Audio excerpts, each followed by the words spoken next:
kids. If you see a smoke coming out of your overhead bin, then I would attend to that immediately. You put it out with they have a fire extinguisher. What do you think they have gas on a plane just in case? You never want a fire in a plane at 35,000 feet. I don't care what it is. It'll go right out.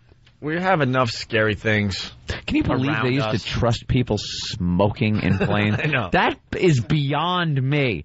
And I remember flying when people were smoking in the goddamn plane. Lucky Lindy, me and him, we were going across the Atlantic. I've never been on a smoking flight in my life.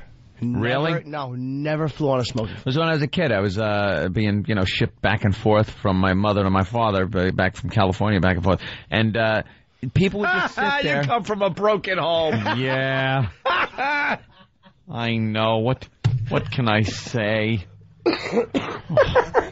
It's very sad growing up. Get on the plane, I'd be crying because I was leaving Mommy. And then I'd get to Daddy, and then I'd cry when I had to leave Daddy and go back to Mommy. Because Daddy would take the money that Mommy sent for airfare and trade in the ticket and buy us a Greyhound bus fare and spend the rest on booze. You took the bus back from California? Oh, my God. At 15 and 16, they arrested us when we got into New York because they thought we were hookers. They thought we were young hookers trying to make it in the big city. Well, because you're wearing your stupid fur, the thing you were I didn't have a fur coat on. Oh, all right. But they were like arresting runaway kids. There was like a crackdown. Oh, this was just my father, unbelievable. Had my mother sent out, didn't send money because she knew my father would just spend the money. Sent out the airline tickets. She bought us airline tickets. My father cashed them in and bought us Greyhound bus tickets. Handed us, I believe, $100 for both of us to get 3,000 miles on a bus with. It takes about 2 weeks.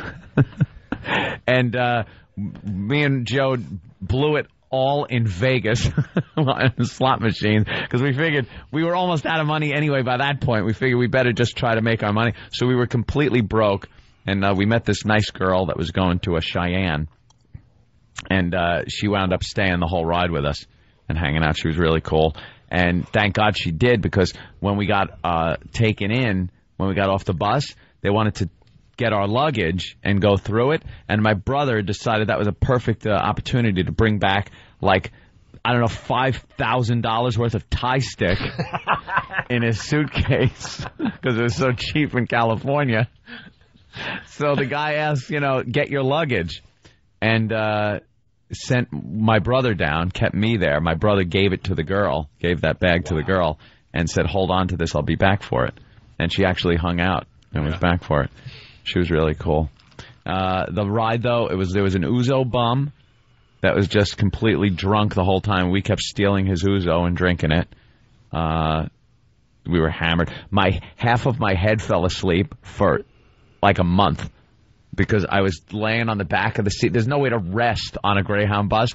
There's a metal bar across the back, and I fell asleep on it, and it like pinched the nerve in my neck, and half my head was asleep for a month. I thought I had a stroke. I thought I had a stroke at 16 because my father cashed in the plane ticket. I love stories. Oh, God. That's a 2-day, 3-day bus trip. 2-day, 3-day. A week. It was 10 days. It was almost 2 weeks. It was 10 days. 10 days? No. They stop at every little town. Every little crap hole across the country, they stop. And they don't take a direct route. Like, they go down and then up and over. And, we were stopping in places like Cheyenne. Whatever happened to having one of our guys take a Greyhound bus from New York to L.A.? I have no idea. We should do that. And get little call-ins. And get call-ins every day. Stop at those dopey spots. Well, bring a Pal Talk camera. Well, yeah, that's a good idea. So you can watch the ride the entire time? You can watch his whole progress. Kenny. Won't be me. Well, what we're thinking of doing is having a road trip for the pests and the village people from New York to Cleveland. Village people. Village people. You mean the people from the village? I want not Sam the village to dress people. like an American Indian. Yeah, the petting booth.